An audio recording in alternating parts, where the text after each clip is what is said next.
Bonjour, Monsieur Kapend. Bonjour, monsieur. Professeur, vous aimez expliquer des choses. Alors, nous réaliserons cette entrevue en 3 courtes vidéos de 3 questions chacune pour faciliter la distribution. Pas de problème.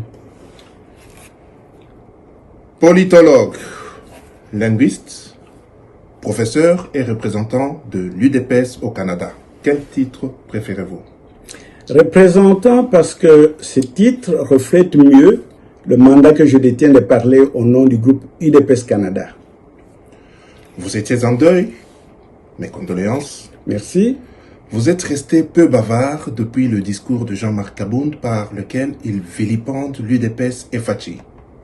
Je dois reconnaître toutefois que vous avez pris 2 positions à la suite de ce discours. Le 18 juillet, vous avez écrit dans le forum WhatsApp de l'UDPS Canada qu'aucun rescapé ou fugitif de l'UDPS ne peut réussir à créer un parti qui supplante l'UDPS. En clair et en détail, expliquez-nous ce que vous vouliez dire par ce propos. À cette occasion-là, je voulais contribuer à 2 choses. Le réarmement des membres de l'UDPS et l'orientation du débat qui devait suivre ce discours de Jean-Marc Kabound. En effet, l'UDPS dont Jean-Marc Kabound est resté membre pendant des années est un grand parti idéologique.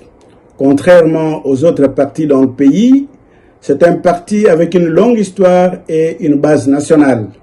Il est difficile de lui trouver des concurrents valables sur l'échiquier national parmi les partis existants. A fortiori, un nouveau parti créé sur base de la frustration d'un membre. Toute la question, c'est de savoir ce que M. Jean-Marc Kabound peut bien inventer pour pouvoir convaincre et déstabiliser l'UDPS. J'ai difficile à l'imaginer. Le 22 juillet, vous écriviez dans ce forum « Nous devons affronter Jean-Marc Kabound, un mal que nous avons créé, non pas par des insultes, mais bien de façon rationnelle. Il faut détruire ces propos et mieux repositionner l'UDPS et Fachi. » Alors, Jean-Marc Kabound, est-ce un mal que vous avez créé vraiment? Le cas Jean-Marc Kabound est un mal que nous aurions eu intérêt à éviter. Lorsque des situations conflictuelles surviennent dans des organisations ou dans des relations interpersonnelles, il y a 2 attitudes possibles à adopter pour en finir. La confrontation ou l'application de la théorie du jeu. Pour simplifier les choses, les économistes définissent la théorie du jeu par la capacité de résoudre des conflits par la coopération, la négociation, plutôt que par la confrontation, parce que c'est moins coûteux et donc plus rationnel. Regardez tous les efforts que nous sommes occupés à déployer pour minimiser les effets du discours de Jean-Marc Kabound, en plus d'une partie des membres que son nouveau parti pourrait soutirer à l'UDPS. Jean-Marc aurait pu être plus utile à l'UDPS dans nos rangs que hors de l'UDPS. Bref, son exclusion a un coût pour l'UDPS. Jean-Marc Kabound lui-même, qui disparaît de la scène par son retrait ou par son emprisonnement éventuel, laisse un vide au parti. Il a des défauts, mais aussi des qualités. Il aurait plutôt pu revenir à l'ordre et servir les partis. Une procédure judiciaire, une opposition minime soit-elle, des commentaires dans tous les sens, tout cela égratigne l'UDPS. Mais bon, si comme il avoue lui-même, il a été opposant au sein de l'UDPS, encore une bavure, peut-être que le coût de son écartement n'est pas si important. Alors, à l'UDPS, nous devons clôturer ce chapitre de Jean-Marc Kabound et évoluer. Vous dites l'UDPS doit évoluer, monsieur le représentant. Quelle est votre évaluation du discours de Jean-Marc Kabound dans lequel il accuse l'UDPS et insulte le président de la République? Le discours de Jean-Marc Kabound est réactif. Il est motivé par la douleur de l'exclusion de l'UDPS. parti sur lequel il a trôné par moments en maître. L'exclusion l'a désarticulé. En ce moment, Jean-Marc Abound devrait avoir besoin d'un psychothérapeute plutôt que des conférences de presse.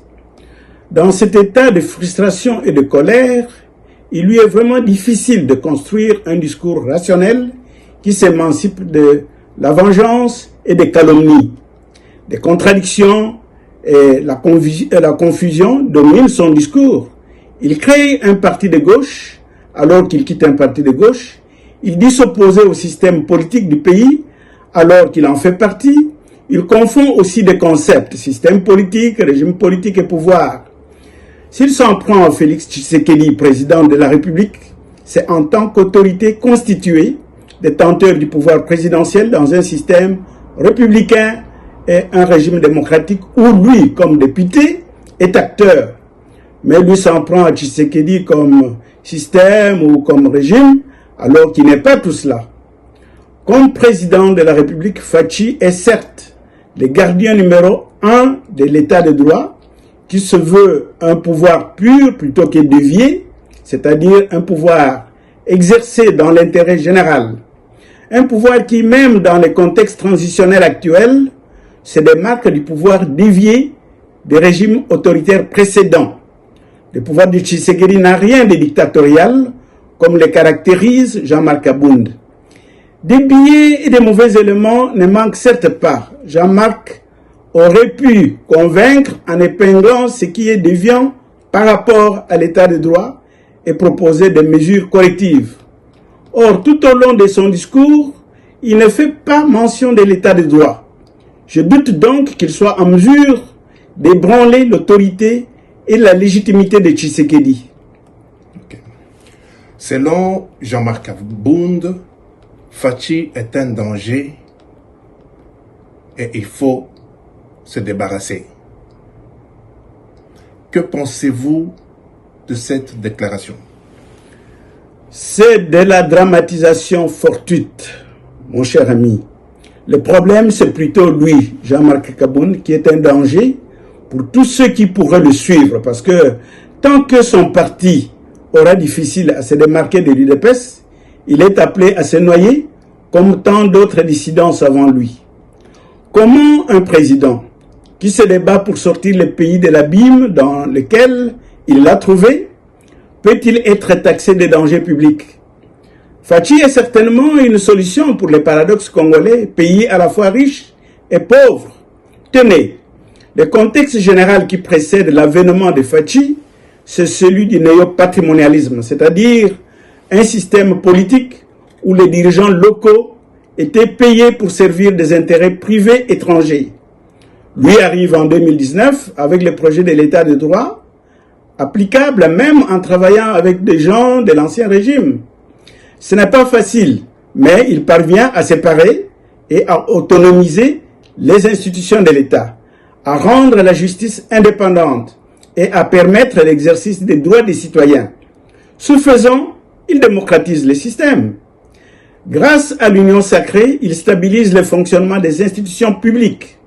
Au plan social, dans ce contexte difficile de la guerre et de chômage exorbitant qu'il a trouvé, il jugule la gabegie financière et rehausse le budget national de 4 à 11 milliards de dollars américains. Il permet la scolarisation de base de plus de 4 millions d'enfants grâce à la gratuité de l'enseignement. Aujourd'hui, on parle de la gratuité de la maternité dans 8 zones. Les infrastructures routières et sociales sont de plus en plus rétablies ici et là. Et sur le plan diplomatique, le Congo revient à l'échiquier mondial. L'agression rwandaise est étalée au grand jour et on assiste aux meilleurs rapports avec les institutions internationales telles que le Fonds monétaire international et la Banque mondiale.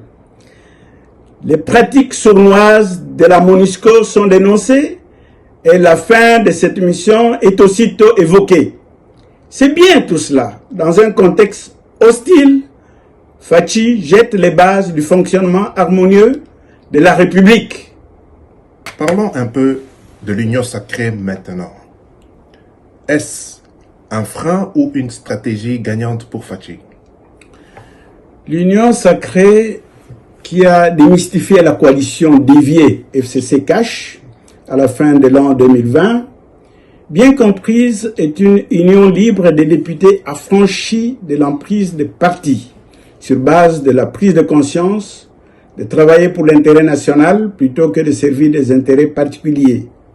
Ils ont vu en Félix Tshisekedi la volonté d'exercer le pouvoir dans l'intérêt général. Alors, ils ont décidé de se constituer librement en majorité, la majorité que requérait la stabilité gouvernementale. Ce fut une stratégie efficace pour nous, ses concepteurs, et une action salvatrice pour les acteurs que sont les députés. J'entends des gens revenir à la coalition FCC-Cash. Elle n'existe plus. Elle a été remplacée par l'Union sacrée, où anciens FCC et anciens Cash sont censés conjuguer leurs efforts dans l'intérêt national. L'Union sacrée, c'est donc une stratégie gagnante pour le président de la République et pour les institutions de la République. Les députés doivent s'en féliciter et nous devons nous en réjouir comme peuple. Il faut préserver cette union sacrée jusqu'à la fin du mandat. Que souhaiteriez-vous voir se réaliser qui n'est pas bien fait jusque-là? Il y a des réalisations importantes, mais il faut encore beaucoup de sable pour remplir vraiment les trous qui étaient très profonds. Le développement doit être perceptible partout dans toutes les régions du pays. C'est l'objectif ultime. Avec l'état de droit, les bases sont jetées, le travail se fait, il y a encore du chemin à faire. Lorsque j'ai rencontré le président en juin 2019, j'ai insisté sur la priorité à accorder aux infrastructures routières de façon à relier convenablement chaque grande capitale régionale avec ces régions qui l'approvisionnent. Ainsi, Kinshasa, par exemple, devrait être bien relié avec le Kwango, le Kwilu, le Bas-Congo par des routes et avec l'Équateur et l'ex-Congo par des bateaux convenables. Je constate qu'il n'y a aucune route qui traverse le Congo jusque-là. Pourtant, cette stratégie, appliquée sur l'ensemble du territoire national, favoriserait la production et l'articulation économique en même temps qu'elle découragerait l'exode rural. On devrait aussi encourager les provinces à se relier par des routes interrégionales.